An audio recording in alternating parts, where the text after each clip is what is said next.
Hello again, guys. This is Mr. Jennings. I'm going to be going over the 1.2 notes now.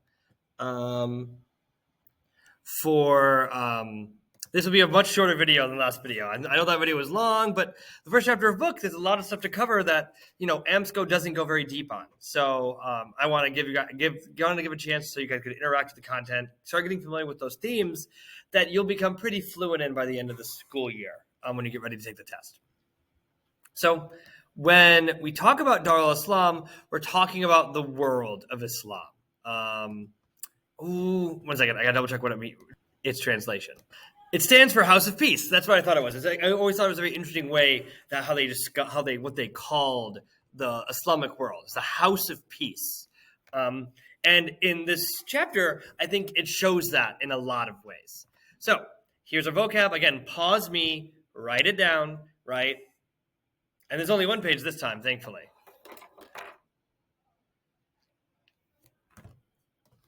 Okay, now, what we're going to be talking about first is our first subtopic, our invasions and shifts in trade routes. So, it's interesting. One of the consequences of WAP compressing and losing like the first half of human history, as human history has been recorded, is that the period of mid 600s to 1200 are the period of time where Islam is growing at its most, and a lot of really exciting and interesting things are happening in the Islamic world. But by 1200, the gravitational center of the world had moved away from Islam, and the states, like the caliphates, mainly the Abbasid Caliphate, that had defined Islam, the Islamic world, and Dar al Islam for the past 2 centuries, was now in the decline and was fragmenting. It was breaking up into fragments or pieces. And so there are several states or entities that replace the Abbasids in smaller portions. So the first group we have are the Egyptian Mamluks. So one of the most important transitions that occurs during the decline of the Abbasid Caliphate is the end of Arab dominance of Islam. That by 1450, the most powerful states in the Islamic world are not led by Arabs, but in fact led by people of a Turkic ethnic group. And Turkic is like a very large area of people. They were historically nomads, and they're mostly found in Central Asia. So like countries like the Stans, like Uzbekistan and Tajikistan, and Turkmenistan and Kazakhstan, are like where kind of the Turkic people were kind of centered, as well as going into the Caucasus region and into Anatolia, which is what modern day Turkey is. So the Mamluks were slave soldiers who, enslaved Turks who were brought by Arabs to Egypt. And as the Abbasid Caliphate was declining, these Turks, they weren't slaves like chattel slavery, like you may have learned about when we talk about slavery in the Americas. The Islamic interpretation of slaves actually was far more forgiving. Slavery was not, and bondage was not a inherited title. So you could be a slave, but just because you were a slave, your child was not a slave. And you couldn't enslave people of the book, Muslims, Christians, and Jews. And actually, many people, to get out of bondage, converted to Islam. And as Islamic slave owners were expected to free their Islamic slaves. So these Mamluks become important as military leaders of Egypt, but also as governmental bureaucrats, like we talked about bureaucrats in the last chapter. And it became so important that at some point the Mamluks overthrew the Arab rulers and replaced it, and they made a sultanate. And a sultanate is a name for, in English or a European context, a sultanate is most comparable to a kingdom. They are not the same thing, but they are very similar to each other. For all intents and purposes, a kingdom and a sultanate, for our purposes, is pretty similar. And the Mamluks are in a position of a lot of advantage. So the Mamluks and Egypt itself has always been important because the region of Egypt is the connection of Africa to Eurasia.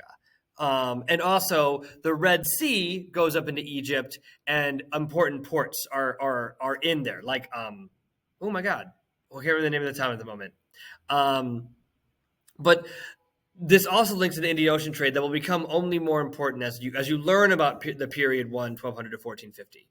The Seljuk Turks were the group that eventually became powerful in Anatolia. They replaced the fragmenting and contracting Abbasid Caliphate and eventually got all the way over to West China. So the Islamic population of Western China, what is Western China today, that population of people called Uyghurs, they actually, there's people honking outside. Sorry about that, because I'm doing this at the end of school day. Islam spreads to Western China through, in part, the Seljuk Turks. It was there before them, but it got bigger because of the Seljuks. Kind of an interesting thing that is really important to European history and very much a blip in Islamic and world history are the Crusades. The Crusades were Christian nobility who went to the Eastern Mediterranean and eventually occupied territories in modern-day Lebanon and modern-day northern and southern Anatolia and also modern-day Israel, Palestine, and set up kingdoms centered around the city of Jerusalem that were ruled by Christians and actually operated in the Christian feudal style that you will learn about eventually. But by the start of period 1, most of these Crusader states had been pushed out, except for a few in the northern parts of it. But right around the 1200s are when the Muslims kind of kicked those Crusaders out, but it kind of slightly overlaps. And the reason why these Crusaders were able to take advantage of that is the Abbasid Caliphate, which was historically, couldn't control this entire area, was collapsing, and only local rulers at first had the means to resist the Christian invasion, and eventually failed. And those failed, but eventually, as Islam kind of reconsolidated among other leaders like Saladin, were able to kick the Europeans out. The Mongols are kind of the last thing we're going to talk about in terms of these political interventions. The Mongols, which are very important to this period in world history, another Turkic group. They don't come as Muslim, but the Mongols who conquer Mesopotamia, which is mainly the center on this main city of Baghdad, they kind of take over that area, and eventually the Mongols in that area, they form the Ilkhanate and become Muslim there. And one of the big causes for the Abbasid contraction is this economic competition. So Baghdad had historically been the center of the Abbasid Caliphate, but the development of new cities and new states closer to the Caspian Sea, the Black Sea, into Anatolia became more important. Cities like Isfahan, which are a little bit northeast of Baghdad, start pulling that trade northward and away from Baghdad. So Baghdad becomes a less important trading center, which means that less goods come in, which means that the Abbasid Caliphate can have less things to tax, which means they raise less money, and they have less money, they can't afford a larger army, they kind of cascades from there.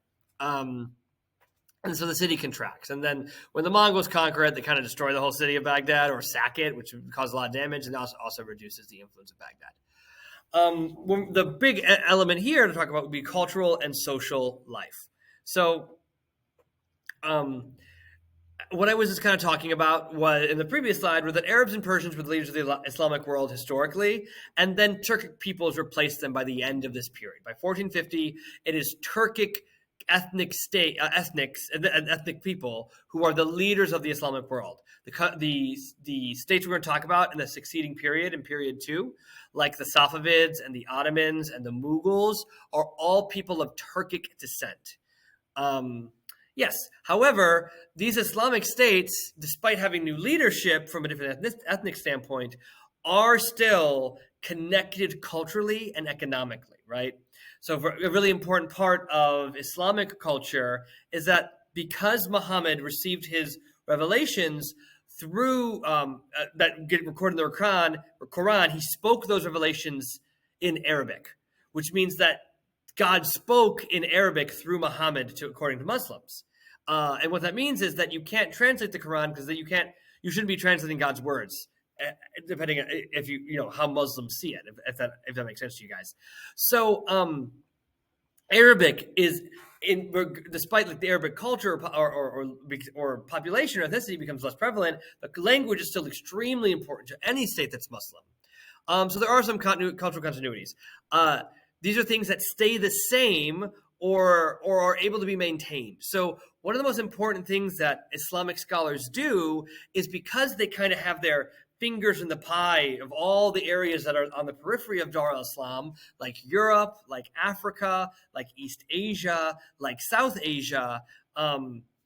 They have access to all of these different ways of thinking, and they translate these documents and this information and this knowledge into Arabic. It transfers through Dar al-Islam, and then actually, because all these places on the periphery, like Africa or Europe or West Asia, also learn Arabic as their adjacency to Dar al-Islam, are able to learn about things. So, for example, trigonometry and algebra. Like, think of it, algebra. Is are taken from South Asia, translated to Arabic, and they end up in Europe because there are European thinkers who know Arabic who then learn about this math system. Greek philosophers disseminate through the world, not because of Greek thinkers or Greek writers. It's because those people like Aristotle or Socrates, I was calling Socrates from Bill and Ted's Excellent Adventure, they translate Arabic, and then the Indians get a hold of these Greek philosophers. And they already had some interactions with Greece, but we don't need to talk about that too much. Paper spreads as well for the knowledge of making paper. So it's Dar al-Islam that is almost like the highway that connects the disparate regions of the world that for whatever reason are isolated, right? China is isolated because they don't feel the need to connect. Europe is isolated because they aren't important enough to the rest of the world. Africa is disconnected because of geographic challenges like the Sahara Desert. And South Asia is disconnected too because of the Himalayas creating a very clear boundary between East Asia and South Asia. So there are also some innovations that occur. So men like Nasir al-Din figure out new ways of following astronomy or trigonometry. He's the one who's responsible for that. So algebra is from South Asia, trigonometry is from Nasir al-Din al-Tusi. Ibn Khaldun is often considered one of the first academic historians. There are men like Herodotus who come before Ibn Khaldun, but Herodotus and his histories are talking about how Zeus is in them. So Khaldun is actually recording and writing down, Ibn Khaldun is writing the process of how people make history, and that's really influential on the eventual profession of history. That this would not be a topic in schools if people like Ibn Khaldun had not figured out a way to do it. I guess someone would eventually figure out how to do it, but Ibn Khaldun's the guy who got to it, and his stuff permeated human scholarship. Aisha al-Buniyai, my Arabic, not great, guys, is a woman who was a well-read poet. Like, you could find her writing across Dar al-Islam. Sufis are a really interesting group of people who are like these really chill, I made chill 3 L's, really chill guys, and some women, I think, because Ashuriya is a Sufi as well, who came to these areas and were very much about telling people about the open parts of Islam and not being very closed off to Islam or intolerant. And through their kind of more accepting interpretation of Islam, made Islam popular across the world, right? So the most populous Muslim country in the world today is Indonesia, which is in Southeast Asia. That Islam came to Indonesia, or what becomes Indonesia, through Sufi mystics who just saw these people on these Pacific islands chilling, doing their own thing, and said, Islam's kind of like interacts with this in like a really cool way. Unlike China, where we talked about last topic, merchants are kind of cool in Dar al-Islam. They're not seen as the middlemen that they were in wealth in East Asia. Because Dar al-Islam is this highway, a lot of people can have a very lucrative and productive life moving goods from one place to another. And they accumulate massive amounts of wealth. And one of the pillars of Islam is charity. So some infrastructure that creates almost a type of social safety net would be this merchant population that thrives in trade in Dar al-Islam. Now, non-Arabs, I don't know why the Damsco felt like emphasizing this, but early in Islamic history, we're talking like 700s, 800s, non-Arabs were seen as separate from Arabs in Islamic leadership. Non-Arabs were not even allowed to be a part of Islamic government. And then actually the Abbasids really start this process of saying, no, we can have non-Arabs be Muslims leaders of countries and things like that.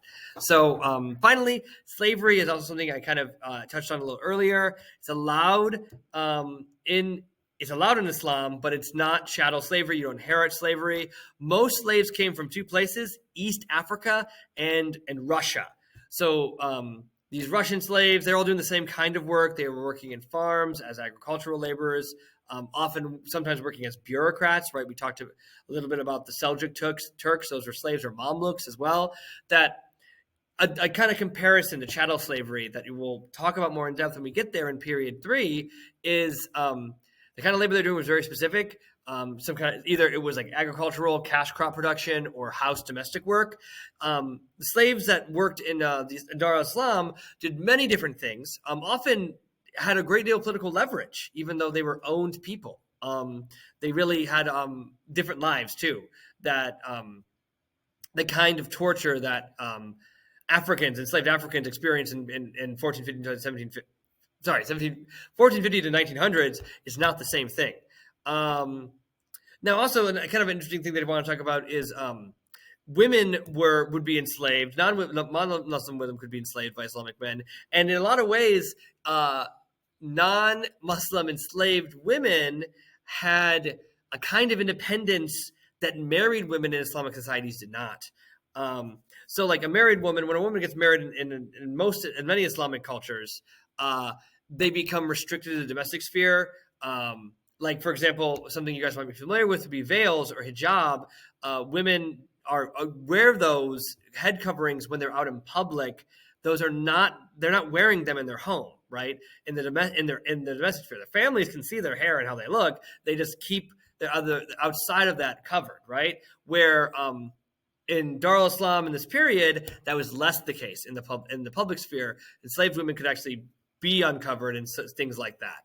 And I'm not saying that one is good or bad necessarily. We don't want to make those kind of evaluations. We got time for that in the AV world. I think it's we have two more slides. So speaking of women, the first thing to talk about would be these head coverings, right? Head coverings were common actually among most people in Middle Eastern societies, right? I think Jewish students that we have, and even some Christian students that we have, head coverings are a common part of any kind of religious practice. That's not necessarily all that odd. And in fact, it wasn't necessarily Islamic. Before that, it was kind of associated more with Arabic, but then becomes codified in Islam because Arabic culture influences Islam in a lot of ways. Also, men would wear head coverings as well. Things like kufis, I believe is what they're called, or turbans at times, but that's less common. So Muhammad had specific policies that made kind of bare minimum prohibitions about the treatment of women. So a kind of important thing I think that a lot of people in Western society misattribute is that often dowries are paid for arranged marriages in Islamic societies, and this was common. This is less common, but still a part of Islamic society and Middle Eastern society today, is that the man in a marriage pays a fee. And before Islam, that fee was paid to the father. In most interpretations in contemporary Islamic societies, that dowry is actually something that is given to the wife to hold. And that is to guarantee a type of financial independence should something happen to what is culturally accepted to be the breadwinner in an Islamic household, which is typically the husband. So that is a very common thing, is that actually it was paid to the woman. It was not paid to the father. And then Muhammad, again, it's kind of a bare minimum thing, is you don't kill babies because they're girls. So in a lot of ways, Amsco reports that at this period, women in the Islamic world had a higher status than Christian and Muslim women. Islamic women could own or inherit land, which was not common in Christian Europe. They could remarry if they were widowed. They could divorce if they could prove that their husband had mistreated them in any way. They could testify in court, but they were seen as the testimony was seen as half as valuable. So two women's opinions was equal to two women's testimonies was equivalent to one man's testimony. And actually, that kind of system existed in other places. That like Jews and Christians in Islamic courts were often seen as less than a Muslim's testimony. And what's funny is like in Christian Spain, which you'll learn about later on this year, Muslim testimony was not even important to Christian courts. But also women were still often restricted to the domestic sphere. They might have had a lot of influence and had a lot of say in their lives, but that was only restricted to the household, right?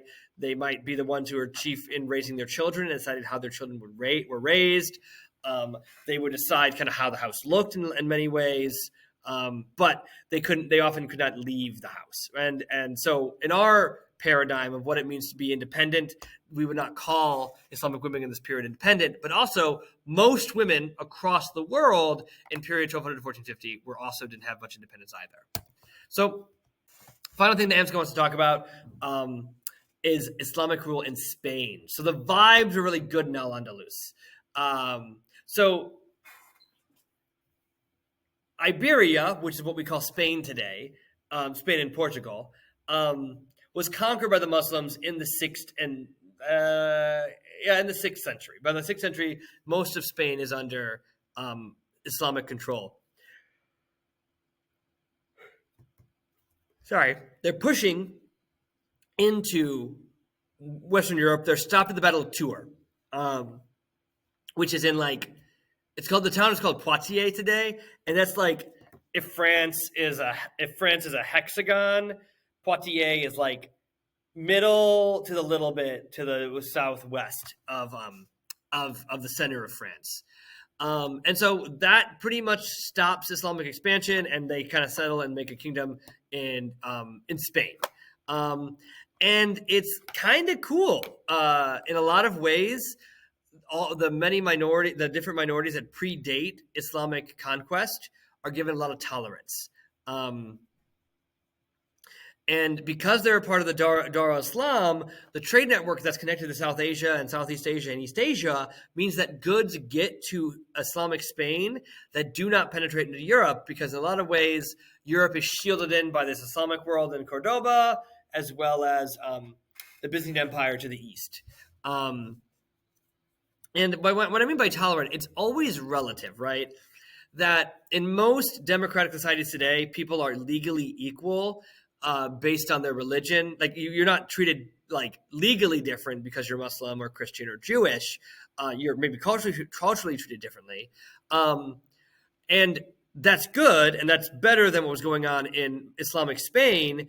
But in Islamic Spain, you weren't killed for being Christian. You weren't killed for being Jewish. In fact, you just had to pay an extra tax every year, and you were allowed to be that religion.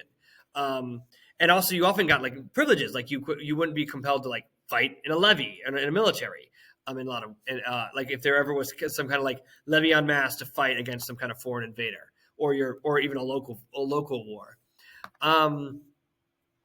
In terms of the scholarly transfers, Cordoba and Al-Andalus's adjacency to Europe meant that a lot of European texts and knowledge was translated into Arabic, and then or translated from Arabic into European languages that then disseminate through Europe. So like it's Al-Andalus's interconnection with the Islamic and the European world that leads to this exchange of knowledge. That the Byzantine Empire is kind of this gateway because they cut off connection to Europe in a lot of ways. But Al-Andalus has a more free and open connection. And then Ibn Rushd is another scholar who's kind of important to this kind of thing because he was the one who like looked at philosophy and science and law. And that's it, guys. Thanks for bearing with me through these like 45, 50 minutes of lecture. And I said it was going to be shorter. It's going to be shorter still because it's only 1 minute shorter though. But yeah, these are what your notes could look like. It kind of makes it, I hope, a little bit more approachable. And yeah, you'll see me in the future talking about Europe, South Asia, and Southeast Asia next.